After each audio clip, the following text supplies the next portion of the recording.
In the fall of 2008, the critically acclaimed documentary film, IOUSA, was released in theaters nationwide. The film warned of America's rapidly growing national debt and its implications for the country. No one could have predicted how much worse the situation would become in just 19 months. Consider these facts. In 2008, our federal budget deficit, which is how much money the U.S. government needed to borrow to pay all its bills, rose dramatically to $459 billion. Last year, due to extraordinary economic conditions, our budget deficit exploded to $1.4 trillion. That's over $4,500 for every American. And the total projected deficit over the coming decade will be $16 trillion. What about the national debt? In September of 2008, the national debt was $9.6 trillion. Today, it's almost $12.7 trillion, a 32% increase. That's nearly $41,000 for every American. $41,000, what every single person watching this program right now would owe if we were to pay off the national debt. Hello and welcome to this special program, IOUSA Solutions, America's Debt Crisis. I'm Christine Romans. We put together a panel for you covering all the angles of this debt debate, and it's a big debate, it's a big problem, and a big panel. So I'll introduce you to them as we go along. But I want to start with David Walker, former U.S. Comptroller General and President and CEO of the Peterson Foundation, sponsored this film. David, last year in the IOUSA documentary, that number was 32,000 for every man, woman, and child in America. The number has grown, the challenges have grown, a lot has changed in a year. Dramatically. In the last 3 years, the deficits have almost gone up 10 times. But it's important for people to understand that the threat to our future is not the short-term deficits. It's the deficits that will exist after the economy is recovered, after unemployment is down, after the wars are over, after we pass the crises.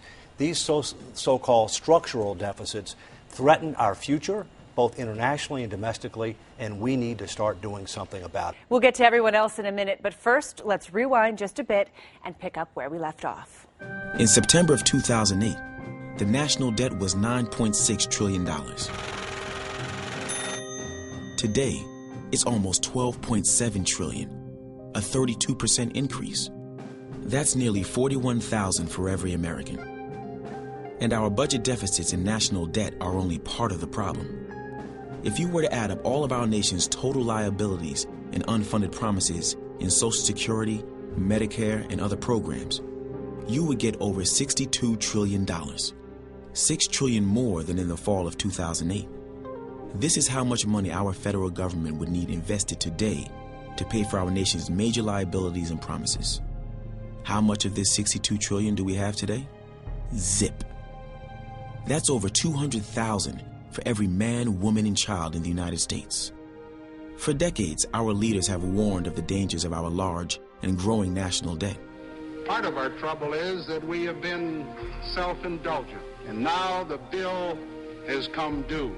And yet today, the situation is more dire than ever. Understand, if we don't take meaningful steps to rein in our debt, it could damage our markets, increase the cost of borrowing, and jeopardize our recovery. I refuse to pass this problem on to another generation of Americans. We didn't create this problem. We weren't the ones who spent the money. We weren't the ones who left the bill for someone else. We didn't ask for this problem, but we are the ones who will have to pay for it. A great nation cannot stay great if it can't keep its economy strong. Let me talk to you about a way forward. Doing nothing is not an option. It's not an option for our generation, and it's certainly not an option for future generations. There are many possible solutions to our fiscal problems. We will discuss some examples to illustrate the kinds of changes that should be considered.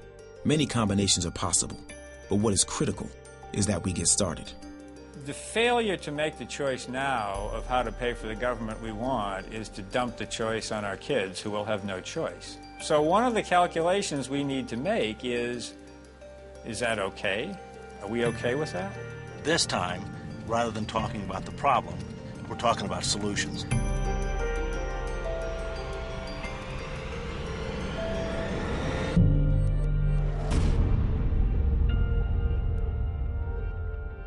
You heard President Obama say he will not pass our debt on to the next generation. We've heard the same in past decades from Presidents Ford and Reagan.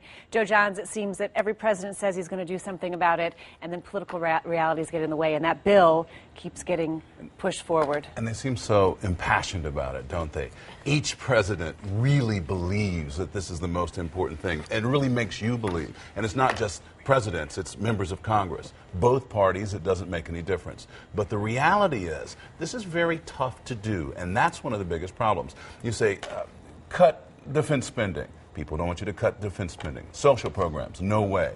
Taxes, forget about raising taxes. And then when it comes to entitlement, Congressman Dan Rostenkowski of Illinois, who was the chairman of the Ways and Means Committee, used to tell a story of the discussion over cutting Social Security or Medicare or Medicaid. And he said that a senior citizen in his district climbed up on the hood of his car and screamed at him, "Don't cut my Social Security." So you see how hard it is, and it's a question of priorities. Where do you start? Who do you start with? You almost need a kamikaze Congress that says, we're going to cut all these things and then we're going to leave because we won't be reelected. And that's something, but elections are... Everything. Elections are... Dan Rostenkowski, that's a colorful character in his own right? All right, Joe Johns. So who is paying the tab? It's the next generation that'll have to pay up. And you know what? They're not happy about it. It's kind of being handed to us on a plate and said, here you go, have fun with this, congratulations, this is your problem. So there's this pressure to figure it out.